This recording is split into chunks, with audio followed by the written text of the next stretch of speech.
Apakah betul Tuhan menyuruh kita untuk bersahabat dengan mempergunakan mamon yang tidak jujur? Kita bahas. Kita baca dulu Lukas 16 ayat 9. Dan aku berkata kepadamu, ikatlah persahabatan dengan mempergunakan mamon yang tidak jujur, supaya jika mamon itu tidak dapat menolong lagi, kamu diterima di dalam kemah abadi.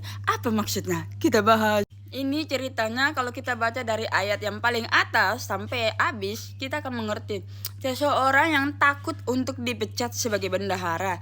Jadi dia akhirnya dengan cerdik menggunakan uangnya pribadi untuk membayar hutang seseorang, lalu dia menyerahkan kepada bosnya. Kita baca dulu Lukas 16 ayat 3. Kata bendahara itu dalam hatinya, apa yang harus aku perbuat? Tuanku memecat aku dari jabatanku sebagai bendahara, mencangkul aku tidak dapat, mengemis aku malu. Lukas 16 ayat 6. Jawab orang itu, 100 tempayan minyak. Lalu katanya kepada orang itu, inilah surat hutangmu, duduklah dan buat surat hutang lain sekarang juga 50 tempayan. Kalau kita baca seluruhnya, ini bendahara ini membayarkan hutangnya seseorang, lalu dia itu membawa ke bosnya supaya apa? Dia itu berhasil untuk menagih utang. Padahal dia itu ingin ingin tetap bekerja sama bosnya karena dia tidak tahu mau kerja apa. Makanya itulah dia menggunakan kecerdikannya untuk tetap mempertahankan pekerjaannya sebagai bendahara. Jadi inilah yang Tuhan Yesus katakan di dalam Lukas 16 ayat 9.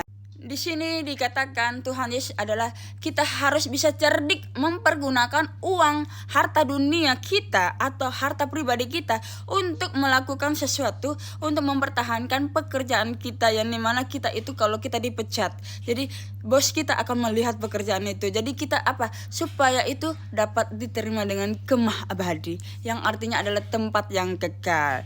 Jadi ini menceritakan sebenarnya perumpamaan aja tentang bendahara yang dipecat, yang artinya kita ini harus menjadi orang yang cerdik di dalam Tuhan supaya kita bisa diterima di dalam kemah abadi, artinya di dalam tempat yang kekal.